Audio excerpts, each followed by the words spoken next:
welcome back. I am very happy to introduce Heather. Heather is a small business owner. Why don't you tell me about this latest project of yours that I know has been a truly real love, right? Yes. Yeah, it's definitely been a journey, but it's been a lot of fun. I'm opening up a pottery studio. And just had our grand opening actually a couple days ago on King Street. So yeah, I'm really excited about it. It's going to be a lot of fun. What was the reception like for your grand opening? How was that? It was awesome. So it was also my birthday. It was my grand opening birthday. It was trick-or-treating down on King Street, and it was a full moon, so it was a big day. Holy moly, that's a lot in one day. I don't do it small, apparently. So what was the trick-or-treating on King Street like? There was a lot of kids. Yeah. They certainly weren't all from Brockville, because it was interesting. At least I didn't think there were that many kids in Brockville, but it turned out to be a really beautiful day. Okay. So it was a nice hot summer day, it felt like. That's cool. Yeah, we were anticipating, I think, rain. So the sun came out and it was beautiful. It was beautiful. Just a constant stream of kids, and everybody looked so cute. That's really good for business, like your grand opening. Yeah, so, absolutely. What were some of the things you guys were doing for your grand opening? Like, what were you come into the store and I guess what is it that you're providing in terms of a service? So in terms of a service, what we do is this really came out of the response because the college shut down their ceramics program. There was a fine arts program at the college, and within that there was a ceramics program, and because of needing more medical students, of course, they just didn't have enough space, so they shut that program down. And it was really sad because it was a new program that I was a part of. Yeah. And meeting all of the potters, and mostly women that had been coming to that program for over 30 years. Yeah. They needed a place to go. So that's sort of where that came out of. And so what we offer is we offer open studio time for people who are already experienced in pottery and just want to come and have a place to work. We also offer kids classes and workshops, and luckily the instructor from the college, Misun Kim Hunter, she's teaching a class at our place as well. So we do a little bit of everything.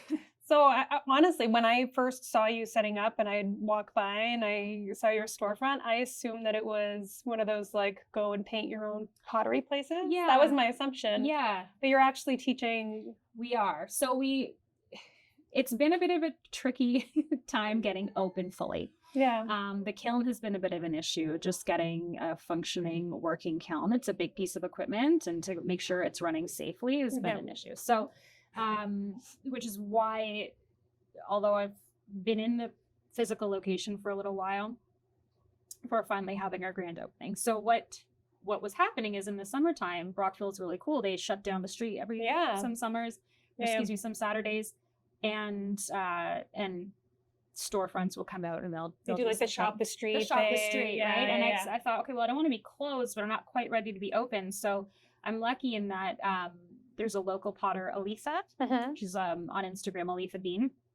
She's my kiln technician. Okay. And what I asked her to do is, can you throw some pieces and then we'll do some paint your own pottery. So for those days we could kind of be open and just have something going. And the only reason why we're really open at the moment is because of her. She's been wonderful. She has a kiln as well, and she's been allowing us to outsource our kiln to her. So that's been fabulous. So it's really nice when you have the supports in place, right? Yeah. Where you can just thrive because other people want to rally behind you and support you. And the community here has been fantastic for that. Absolutely. There's been a lot of support by other artists and other. Oh, that's really, really nice to hear. Not surprising at all. Yeah. In my experience, not surprising at all. Yeah. So what have been some of your, I guess, the next question, what was some of your challenges in like trying to get this started? Because that's a big project. It is a big project, I think. So when the college decided to close down, and we all kind of panicked collectively as to, okay, well, where are we going to do pottery and what's going to happen? I will say I rushed, but I wanted to show the college that I had a location. Yeah. So people could put in a bid for the equipment. Okay. They were going to donate the equipment from the college to a local community place. Okay. So we wanted to keep pottery in Brockville. Yeah. Because that's where it's been for 30 years in this college. So I wanted to show them that I was serious and that I had a place. And so I, signed a lease and did that, and was hoping to have, to win that bid of some of the equipment, and that didn't happen, and that's okay. But then I had a place, and I needed to then kind of move forward and keep going. So just finding a working kiln was tricky. And then getting the building up to code was also. There's a lot involved. There's a lot involved. Yeah. And it's not always clear, especially if you're a new entrepreneur. Yep. It's not always clear like what the right steps are, or like how do I get funding, or how do I get my business up and running? What are the things that I need? Did you have any resources that were helpful in terms of like getting your? Yes, I went through the small business Leeds Grenville. Cool. Okay. They were lovely and very supportive, and they put me in touch with some of the people that I'm with now, and have been incredibly supportive. And well, that's very helpful for people. So did they help you find like extra funding, or did they help you kind of do all the paperwork to register your business? Like, what was it that they? Yeah, they did. Okay. Because I didn't. I'm from Toronto, and I worked in the corporate world prior, and I had run also my business as well. I did professional organizing for people. Okay. Much different than a brick and mortar business. Yes. So there was a lot of unknowns, and I'm still learning as I go, but they were really fantastic with sitting down with me and saying, here's your list of first steps and some people to contact and stuff. Oh, that's really cool. Yeah. That's really cool. So what are you hoping for? Like, what is, I know you want a thriving business, and you want people to come and learn how to, what is the verb? Like to, I was joking, like to pot. So the reason why I love pottery and why I am so committed to this vision is because through the pandemic, I was, like I said prior, I was living in Toronto, and I was working in the medical field, actually. Yeah. Single mom working 3 jobs. Lost all of them. And so our family moved to Brockville. Holy moly. Yeah, it was a lot of fun. So our family moved to Brockville to kind of hunker down all together and to ride out the pandemic here. And then as far as mental health, that was really hard. And so to do something for myself, out of the pandemic, when things sort of started opening back up, I thought, okay, I'd like to try a pottery course. And I didn't really have any intention of meeting people. Like, I'm quite shy. And I just wanted to go and do my thing, kind of come back from this pandemic and try pottery. So, and I loved it, and I loved the community, and I loved the women from that program. And so, finding out that they were shutting the program down, and all of these women who had, like I said, been coming to that program for 30 years now would have nowhere to go. Like, it's not an art form that you can just take home with you. Like, it's not like, there's a lot that it requires. Like, so I kind of panicked, and I joke that I panic bought a business because I wanted to have a place locally where these people could kind of just seamlessly continue and keep working and such. So just to make pottery accessible to people, and to make it just a fun, cool place to do art together, really. And my friend Aletha, like I said, has come with me, and she's the kiln tech, but she's also the artist behind all the murals and just the fun, bright spot. So that's really cool. I love it's a big thing for my family too, is the art as being accessible. It's a really big thing for us. We live in a musical household. Nice. I used to paint, and now I don't have time to paint, but I love painting.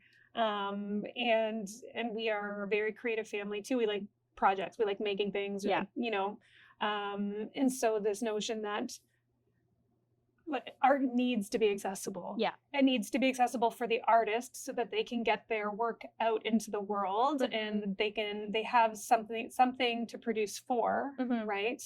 And for the people who are enjoying it as well, because what good is art if you can't afford it, if you can't make it, if you can't And so I think one of the things that I really love about this town is that it is so rich with different kinds of artists. There are just so many people who are really into making things and creating things and collaborating. And the art community has really been welcoming and awesome. And I just so many talented artists here. So many talented artists here. It's like wild. It's ridiculous. And that's partially why I called myself the Crafty Potter, because I didn't want to necessarily pigeonhole myself into just pottery. Like it is a pottery studio. I want to do pottery and ceramics and teach others and just have them come and play and experience it themselves. Right. But I also want to do collaborations with other artists locally in the community. Like I have a girlfriend who makes beautiful jewelry, Vaughn. She's wearing all her stuff. I'd love to have her come in and teach some classes. There's Printed in Pink. Sarah makes beautiful printmaking, and printmaking goes great with pottery because you can make your own stamps and then you can add textures and such. So there's just so many collaborations. And Sid, who works here at Ophelia, is starting to teach some classes as well, and we're doing really little collaborations and stuff. So the next one is a snow globe, which is really fun. So that is really, really cool. So we ceramics can go with so many other art forms, and my vision was initially to being really lucky coming from Toronto. I went to an art school. I went to OCAD as well.